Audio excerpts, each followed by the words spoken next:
Bon, alors on va commencer avec vous, Daniel Lefebvre. Alors que le film Indigène fait un tabac dans les salles de cinéma en France, vous publiez un livre très documenté pour en finir avec la repentance coloniale. Vous dites non, non, la colonisation ne fut pas du tout ce que vous croyez. Par exemple, vous prétendez, chiffre à l'appui, que la colonisation a coûté très très cher à la France.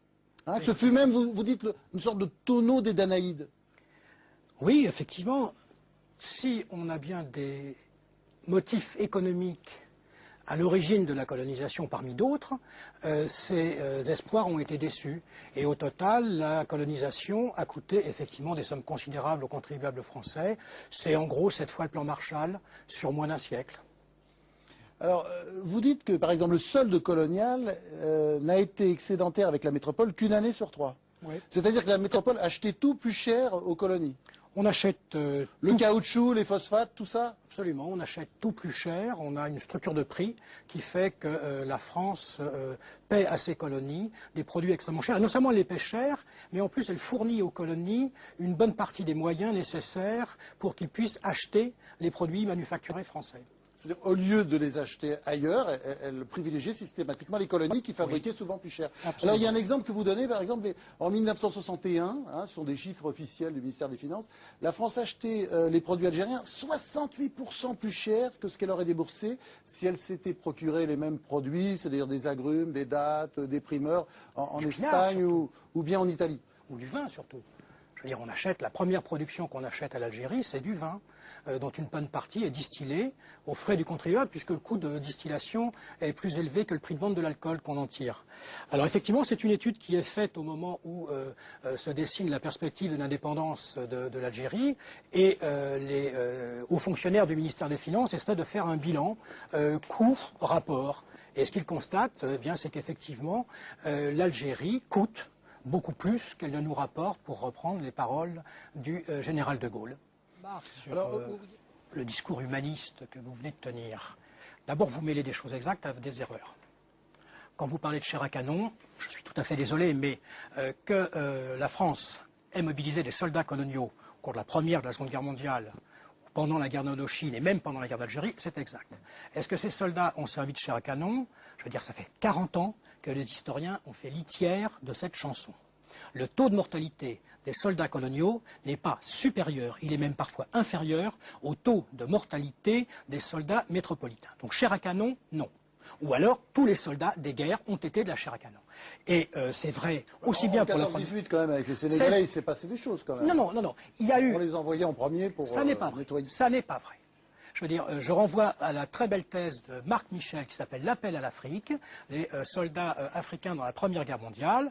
Marc Michel a parfaitement établi qu'il n'y avait pas une surmortalité des soldats coloniaux.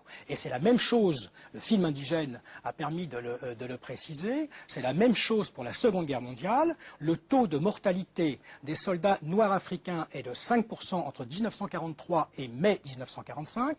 Il est de 5% pour les tirailleurs maghrébins, ou les Goumiers, etc. Il est de 5,8% pour le total de l'armée française et il est de un peu plus de 8% pour les Français d'Afrique du Nord, ce qu'on appellerait aujourd'hui les pieds noirs. Donc le mot chair à canon, c'est encore une fois une idéologie totalement victimaire. Deuxièmement, monsieur le ministre, si vous me permettez, quand vous dites la mesquinerie au moment des négociations de l'OMC, je vous invite à réfléchir à un chiffre. Aujourd'hui, aucun État industrialisé n'arrive à atteindre les 0,7% de son PIB au profit des pays du tiers-monde, y compris la France quand vous étiez ministre. Y compris la France quand vous étiez ministre. Bien sûr. Et malgré toutes les déclarations... Comme vous savez, on y inclut les Antilles et les possessions actuelles de l'outre-mer. La France, du temps de l'Empire colonial, accordait 2,10% de son PIB à l'aide au développement de ses colonies. Donc 3 fois plus, à l'époque, que ce qu'on est incapable de fournir aujourd'hui à l'aide aux pays développés. Donc il faut faire attention, la colonisation n'est pas uniquement, je ne dis pas que ça peut l'être, mais n'est pas uniquement un égoïsme effréné et un appât du gain. Jusqu'en 1946, l'égalité est réalisée en 1946 et elle est cristallisée en 1958 pour l'Indochine et en 1959 pour les autres pays, et notamment notamment à la demande des anciens États colonisés devenus indépendants, parce que l'égalité de traitement des anciens combattants conduisait à une inflation générale de tous les traitements des fonctionnaires de ces pays. La discrimination, c'est un fait. C'est pas il en existe, c'est structurel, c'est un fait. Il y a des discriminations, on est tous d'accord. Pour autant, faut-il relancer cette histoire d'apartheid permanente? Je ne crois pas. Parce qu'il y a un pays au monde où il y a une liberté comme en France, quelle que soit notre origine, c'est bien en France. Je vous mets au défi de trouver un autre pays au monde. L'apartheid est construit par le haut. Alors, un mot du professeur. C'est pas nous qui avons décidé. S'il vous plaît. Qu'il y a du racisme en France, oui.